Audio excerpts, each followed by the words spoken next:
بعد سبحانك لا علم لنا إلا ما علمتنا إنك أنت العليم الحكيم وتب علينا إنك أنت التواب الرحيم واهدنا ووفقنا إلى صراطك المستقيم وعافنا واعف عنا ولا حول ولا قوة إلا بالله العلي العظيم. قال الله سبحانه وتعالى أعوذ بالله من الشيطان الرجيم ألا إن أولياء الله لا خوف عليهم ولا هم يحزنون الذين آمنوا وكانوا يتقون لهم البشرى في الحياة الدنيا وفي الآخرة لا تبديل لكلمات الله ذلك هو الفوز العظيم. وقال رسول الله صلى الله عليه وسلم اذكروا محاسن موتاكم وكفوا عن مساوي. صدق الله العظيم وصدق رسول الكريم ونحن على ذلك من الشاهدين الشاكرين الحمد لله رب العالمين.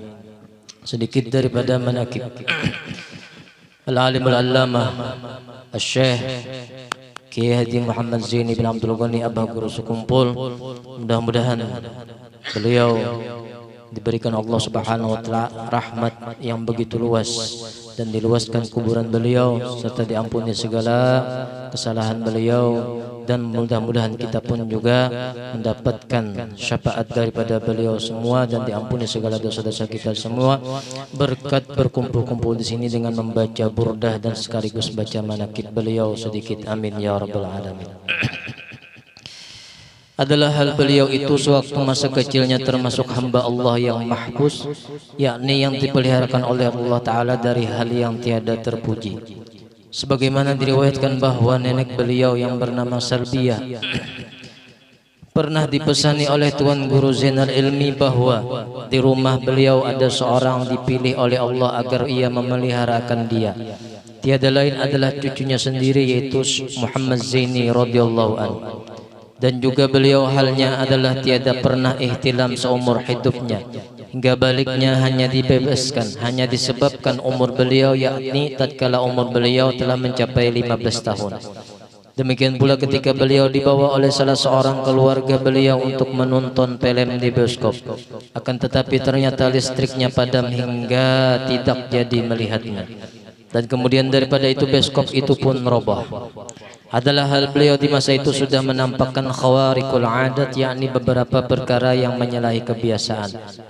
Setengah daripadanya ialah datang kepadanya seorang kepala gerombolan perampok penganut ilmu yang sesat, dan adalah dia seorang yang sangat ditakuti oleh masyarakat akan kejahatan dan kekejamannya.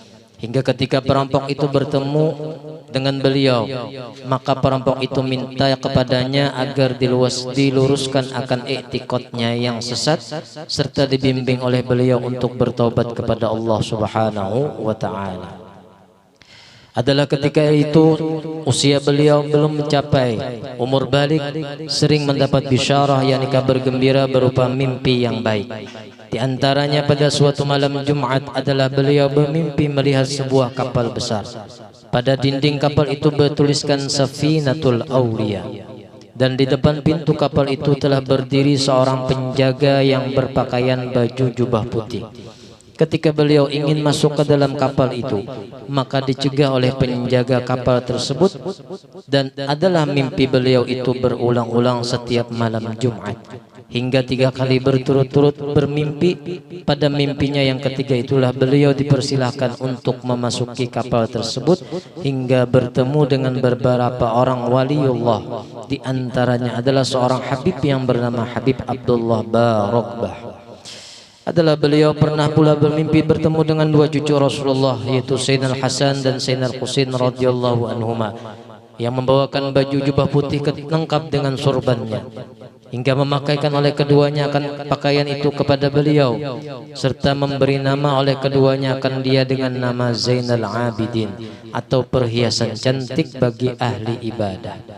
Beliau itu seorang yang sering bermimpi bertemu dengan Rasulullah SAW. Di antaranya pernah bermimpi seakan-akan dirinya itu adalah seorang bayi yang berada di dalam pangkuan Rasulullah SAW, dan adalah sering pula liqa bertemu dengan Rasulullah secara yaqadatan atau di waktu bangunnya. adalah beliau di masa mudanya sudah mendapat anugerah dari Allah beberapa kasyaf hissi, yakni melihat yang tidak dapat dilihat dengan mata kepala, seperti melihat sesuatu yang jauh atau yang tersembunyi di dalam hati, bahkan kepada sesuatu hal yang belum terjadi sekalipun.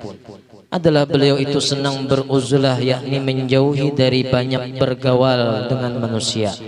Hal ini dilakukan oleh beliau dengan berbagai cara, diantaranya dengan siah pergi ke hutan-hutan.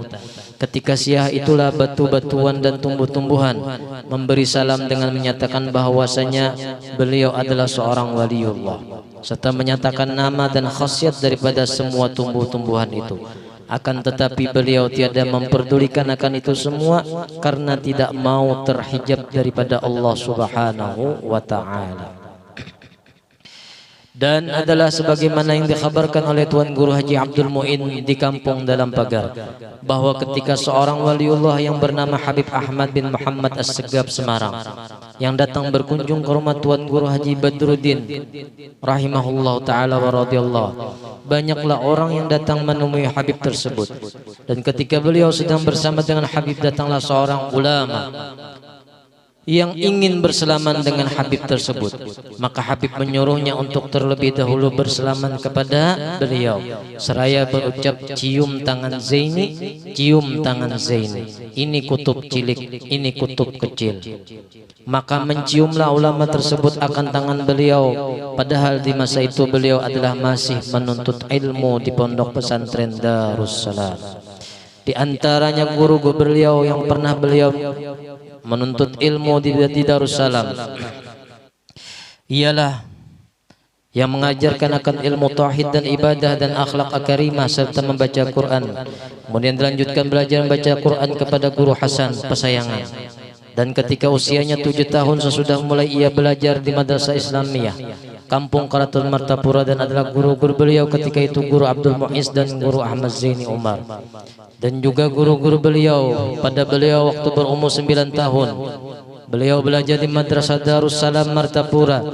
Guru-guru beliau adalah Al-Alimul Fadil Guru Sulaiman, Al-Alimul Fadil Haji Abdul Hamid Husin, Al-Alimul Fadil Haji Mahalli Al-Abdul Qadir, Al-Alimul Fadil Muhammad Zain, Al-Alimul Fadil Haji Ar-Rafi, Al-Alimul Fadil Haji Husin Dahlan, Al-Alimul Fadil Guru Syahran, Al-Alimul Fadil Al-Haj Sulaiman Yusuf, Al-Alimul Fadil Al-Haj Salman Jalil, Al-Alimul Fadil Al-Haj Muhammad Samman Mulia, Al-Alimul Fadil Al-Haj Salim Ma'ruf, Al-Alimul Fadil Al-Haj Husin Qadri, Al-Alimul Fadil Al-Haj Muhammad Sya'rani Arif radhiyallahu ta'ala anhu. Dan itu semua adalah guru-guru beliau yang pernah beliau menimba ilmu di Darussalam. Kemudian beliau berguru dengan guru pembimbing yang pertama secara ruhani adalah Al-Alimul Allama Ali Junaidi Berau bin Alimul Fadil Qadi Muhammad Amin bin Alimul Allama Mufti Haji Jamaluddin bin Maulana Syekh Muhammad Arsyad Al-Banjari, yang membimbing beliau untuk berguru kepada Al-Alimul Fadil Al-Haj Muhammad Gadung bin Alimul Fadil Al-Haj Salman Barisi bin Al-Alimul Allama Qadi Haj Mahmud bin Asiyah binti Maulana Syekh Muhammad Arsyad Al-Banjari radhiyallahu an, untuk mempelajari hal ihwal tentang Nur Muhammad. Dan adalah Syekh Murabbi Mursyid untuk yang membimbing beliau secara khusus dalam menjalani tarbiyah as-sufiyah, yakni oleh ulama Syekh Muhammad Syaroni Abdan Bangil, Kiai Tubagus Muhammad Balak Bogor, dan alim ulama Syekh Sayyid Muhammad Amin Al-Qutbi Al-Maki, hingga kemudian alim ulama Syekh Muhammad Amin Al-Qutbi Al-Maki menyerahkan kepada Maulana Syekh Muhammad Arsyad Al-Banjari radhiyallahu an secara ruhaniyah, hingga Maulana Syekh Muhammad Arsyad Al-Banjari menyerahkan kepada Rasulullah di bawah bimbingan Rasulullah sallallahu alaihi wasallam Sayyidil Wujud Sayyidina Muhammadin sallallahu alaihi wasallam. Maka ini beliau terus menerus dibimbing oleh Rasulullah hingga beliau sampai di dalam pengajian beliau pun juga masih dibimbing oleh Rasulullah sallallahu alaihi wasallam.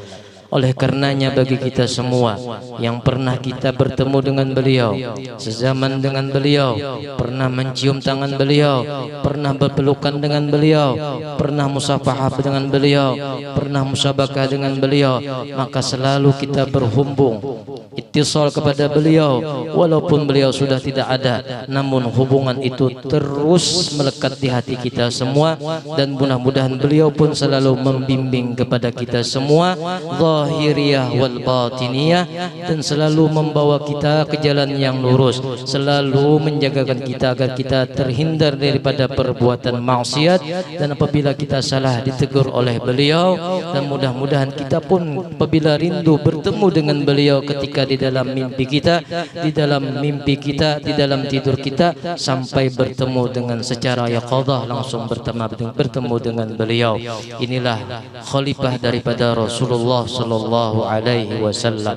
Mudah-mudahan apa yang disampaikan sedikit daripada manaqib beliau pada malam hari ini, kita semua mendapatkan manfaat dan ridha daripada Allah Subhanahu wa taala. Mudah-mudahan Allah mengampuni segala dosa-dosa kita semua. Mudah-mudahan Allah memberikan petunjuk kepada kita semua. Mudah-mudahan Allah mengabulkan segala hajat kita semua. Agar berkat daripada mengabulkan hajat sahibul bait, hajat kita pun dikabulkan oleh Allah, hajat zahiriyah, hajat batiniyah, hajat dunyawiyah, hajat ukhrawiyah.